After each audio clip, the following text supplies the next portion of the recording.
Good morning বন্ধুরা, আমি সঙ্গীতা। আজকে আমি বানাবো কুঁদুরি ও আলুর এক অন্য রকমের রেসিপি।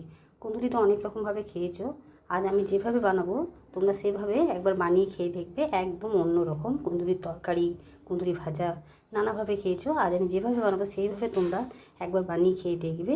অসাধারণ লাগে খেতে, আর সত্যিই বলছি দেখবে আর একবার বানিয়ে খেয়ে দেখবে, আর আমাকে জানাতে ভুলবে না কমেন্ট করে যে কেমন লেগেছে। একদম নতুনত্ব। চলো বেশি কথা না বলে কী লাগছে, কিভাবে বানাবো সমস্ত সব কিছু তোমাদের সাথে আমি শেয়ার করব। দেখো, তার জন্য আমি কুঁদুরি কেটে নিয়েছি। একদম পাকা নিলে চলবে না, সবুজ সবুজ ধরনের, একটু হালকা লাল হলে কোনো ক্ষতি নেই, সেগুলো তো ফেলে দেওয়া যাবে না। একদম পেকে গেলে সেগুলো ফেলে দিলে। দেখো, কুঁদুরি নিয়ে নিয়েছি বেশ খানিকটা লম্বা লম্বা করে, আলু নিয়ে নিয়েছি, পেঁয়াজ নিয়ে নিয়েছি, ফোড়নের জন্য নিয়ে নিয়েছি শুকনো লঙ্কা, জিরে আর সর্ষে, কালো সর্ষে হাফ চামচ করে নিয়েছি। আর এখানে নিয়েছি অল্প সামান্য রসুন গ্রেট করা। এখানে নিয়ে নিয়েছি নুন, হলুদ, চিনি আর লঙ্কার গুঁড়ো, আর ছোট্ট একটা টমেটো পেস্ট করে রেখেছি।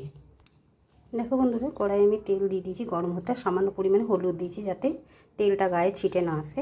এবারে আমি তেলটার মধ্যে শুকনো লঙ্কা, তেজপাতা আর সর্ষে আমি ফোড়ন দিয়ে দেবো।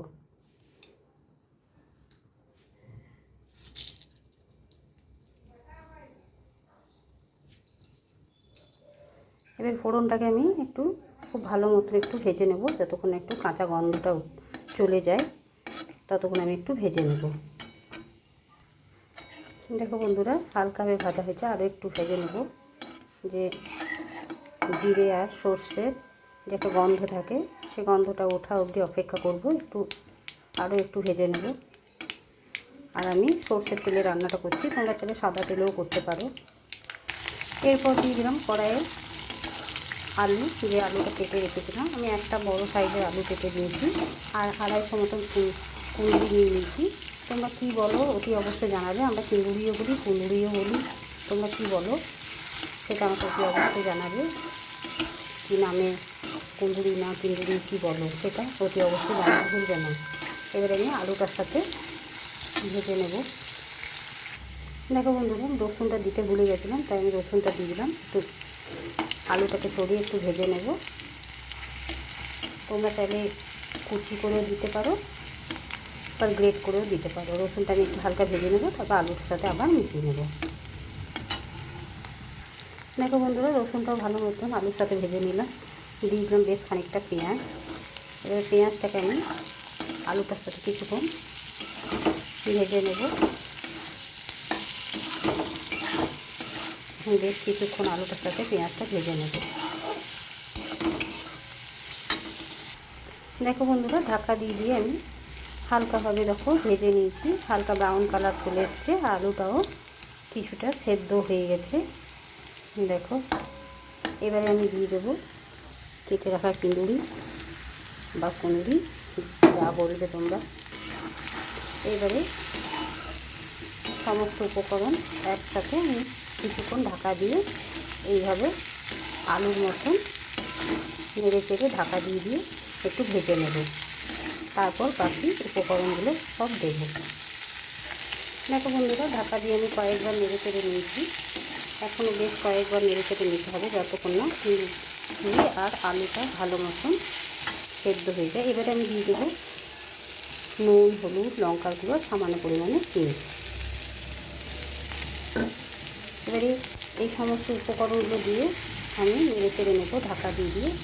জল আমি একদম ব্যবহার করব না, মাঝে মাঝে আমি ঢাকা খুলে খুলে দেখে নেব। মিডিয়াম গ্যাসের ফ্লেমটা রেখে করতে হবে, যাতে পুড়ে না যায় বা লেগে না যায় তলা থেকে। এবারে আমি ঢাকা দিয়ে দেবো। দেখো বন্ধুরা, ঢাকা দিয়ে আমি বেশ কয়েকবার নেড়ে চেড়ে নিয়েছি, আলুগুলো প্রায় সেদ্ধ হয়ে গেছে। এবারে আরও আমি কয়েকবার নেড়ে চেড়ে দেবো ঢাকা দিয়ে। তারপর আমি বাকি যে উপকরণ আছে সেগুলো দেব। আরও কয়েকবার এখন আমি ঢাকা দিয়ে নেড়ে চেড়ে নেব। দেখো বন্ধুরা, কুঁদরি আর আলু আর পেঁয়াজ সমস্ত উপকরণ খুব ভালো মতন ভাজা হয়ে গেছে, আর দেখো সেদ্ধও হয়ে গেছে। এবারে আমি দিয়ে দেব একটা খুব ছোটো টমেটো পেস্ট, একদম ছোট, বড় হলে তোমরা হাফ নিয়ে নেবে। পেস্ট করে দিয়েছি। এবার আমি এইটা দিয়েও কিছুক্ষণ আমি নেড়ে চেড়ে কষিয়ে নেব, যাতে টমেটোরও কাঁচা গন্ধটা না থাকে। আর আমি একদম জল ব্যবহার করিনি। এবার আমি আরও কিছুক্ষণ একইভাবে নেড়ে চেড়ে নেব। দেখো বন্ধুরা, আমার রেসিপিটা কমপ্লিট হয়ে গেছে। টমেটো দিয়েও খুব ভালো করে আমি নেড়ে চেড়ে নিয়েছি। এবারে আমি দিয়ে দেবো উপর থেকে সামান্য পরিমাণে গরম মশলার গুঁড়ো। বাস, আমার রেসিপিটা তৈরি হয়ে গেল। তোমাদের কেমন লেগেছে অতি অবশ্যই জানাতে ভুলবে না।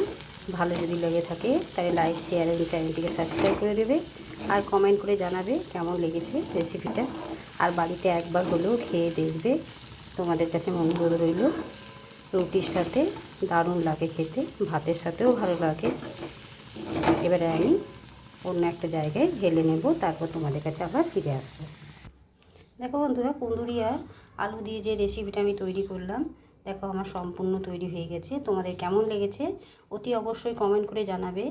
আর ভালো যদি লেগে থাকে তাহলে লাইক, শেয়ার এবং চ্যানেলটিকে সাবস্ক্রাইব করে দেবে। আর সবার সাথে শেয়ার করে দেবে। আর একবার অতি অবশ্যই বাড়িতে খেয়ে দেখবে। আর কেমন লেগেছে আমার কিন্তু কমেন্ট করতে ভুলবে না। কমেন্ট বক্সে কমেন্ট করে জানিয়ে দেবে। আজকের মতো এতটুকুই। কালকে আবার অন্য কোনো রেসিপি নিয়ে হাজির হব। সুস্থ থেকো, ভালো থেকো আর আমার পাশে থেকো।